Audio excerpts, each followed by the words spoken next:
It was meant to be a season of joy, warmth, and celebration, but for one London household, Christmas morning brought something far more sinister. When the frost-covered streets of Victorian London woke to the sound of church bells, a chilling discovery awaited behind the polished doors of a well-to-do home. A lifeless body sprawled beneath the glittering tree, blood on the carpet, a fire still crackling, and not a soul in the city ready to speak the truth. The newspapers dubbed it the Christmas corpse, and within days, panic gripped the capital. Whispers of scandal, betrayal, and high society secrets spread like wildfire. Was it a crime of passion, a carefully staged execution, or something even darker? For 150 years, the truth lay buried, sealed in silence and shadow. But now, with fresh eyes and uncovered records, the pieces are finally falling into place. This wasn't just a murder, it was a message, and it was written in blood. It began like any other Christmas morning in Victorian London: crisp air, church bells echoing through the fog, and the promise of laughter and warmth behind every frosted window. In the affluent district of Kensington, the Whitmore residence glowed with gaslight, its drawing room dressed in tinsel, pine, and pride. The fire crackled, the pudding steamed, and presents waited patiently beneath the grand fir tree.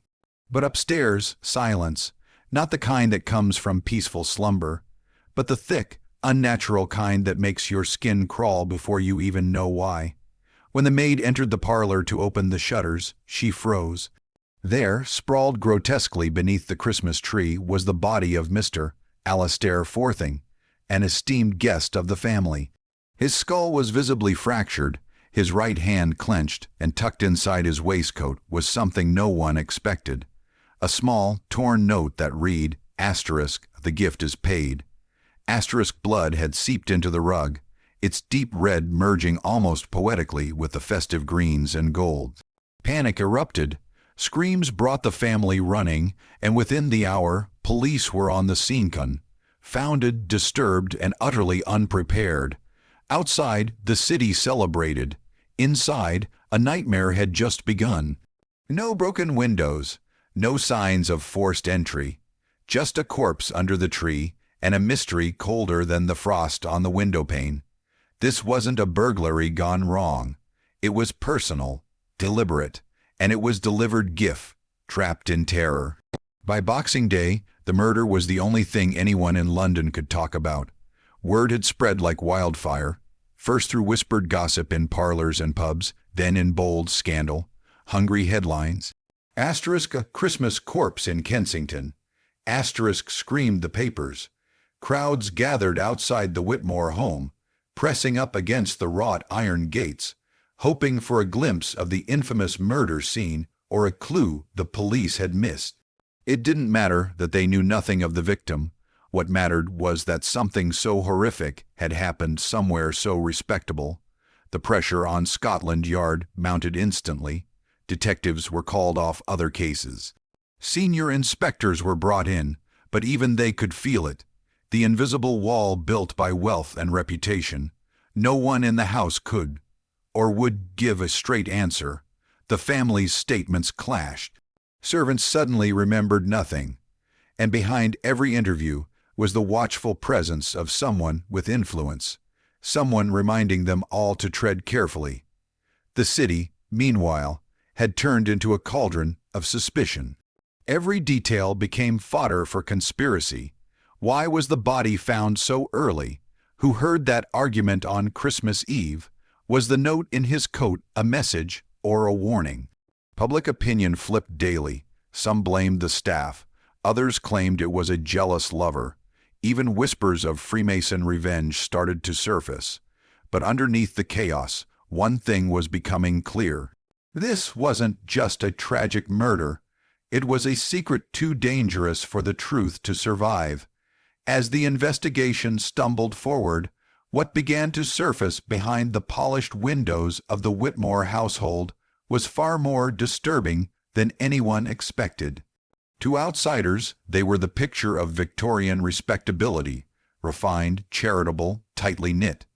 But behind the curtains, the family was held together by secrets, not sentiment. Alastair Forthing wasn't just a guest.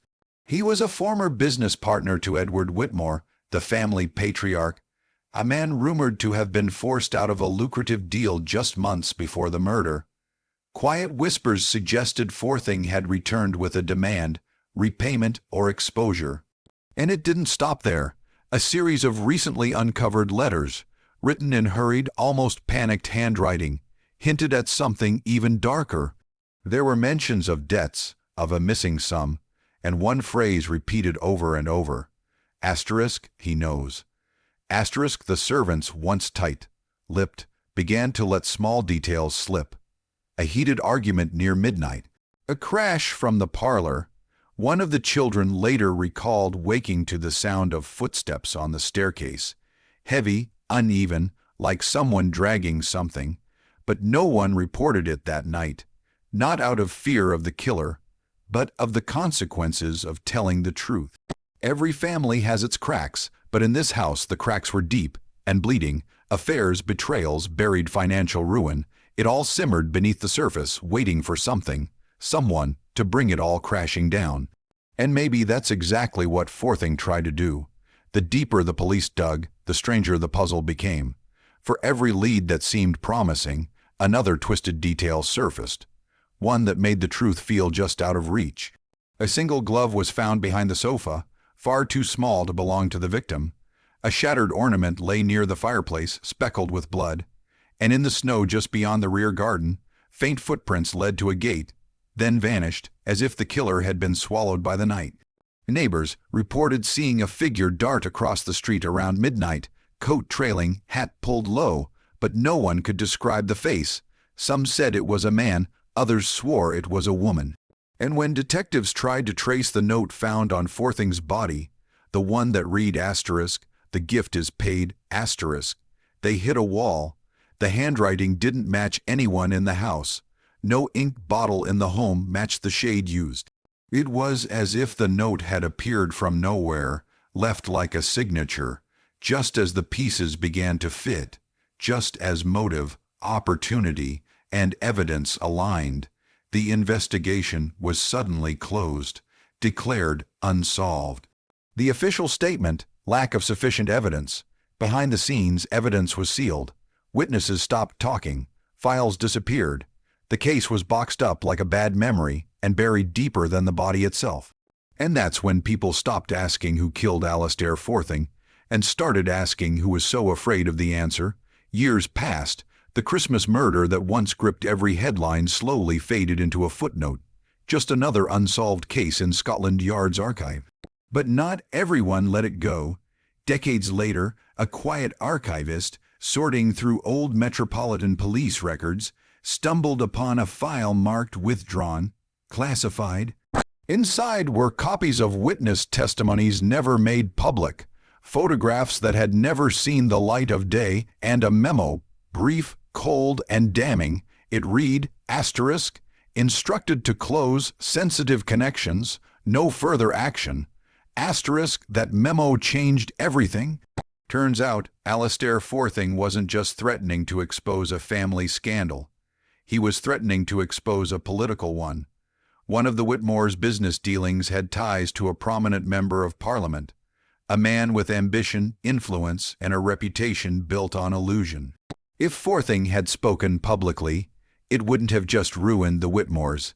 It would have shattered careers, collapsed investments, and possibly brought down a portion of the government itself. So what did they do? They buried him, not just in the ground, but in silence. Evidence was quietly destroyed, testimonies rewritten or erased, the investigation sabotaged before it ever stood a chance. It wasn't just a cover-up, it was a surgical removal of truth. A decision made in drawing rooms, not interrogation rooms, and it worked.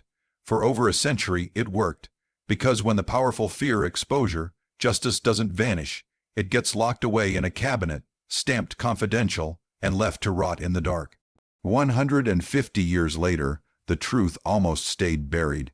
It took a chance discovery, an old letter tucked inside a locked writing desk at a country estate sale, to breathe life back into the coldest of cold cases.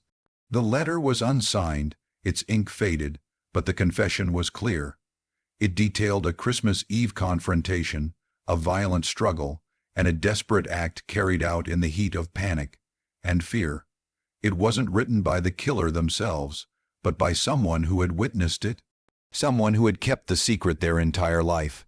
The killer, it turned out, wasn't a stranger, nor some shadowy intruder. It was a member of the household, not out of greed or hatred, but out of desperation to protect someone else. Forthing had threatened to expose them all, and in that moment, panic turned deadly. The aftermath wasn't calculated. It was chaos shaped into silence by those who knew how to hide scandal with a smile.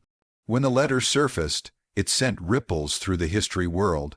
The names matched, the timing aligned, the cover-up made perfect sense, and yet there was no arrest to be made. Everyone involved was long dead. The house had changed hands a dozen times, the story had become legend, but the truth, when it finally emerged, didn't bring closure. It brought a darker realization: how easily justice can be delayed, denied, and disguised, especially when the right people want it forgotten. So in the end, it wasn't just a murder. It was a mirror, reflecting everything Victorian society worked so hard to conceal. Behind the lace curtains and polished manners lay fear, manipulation, and power used not to protect the innocent, but to silence the truth. They buried Alistair Forthing, yes, but they also buried accountability. For a century and a half, the city moved on, the names changed, the house stood quiet, but the blood beneath the tree never really faded, and the deeper you dig into history, the more you realize some ghosts don't haunt halls, they haunt legacies.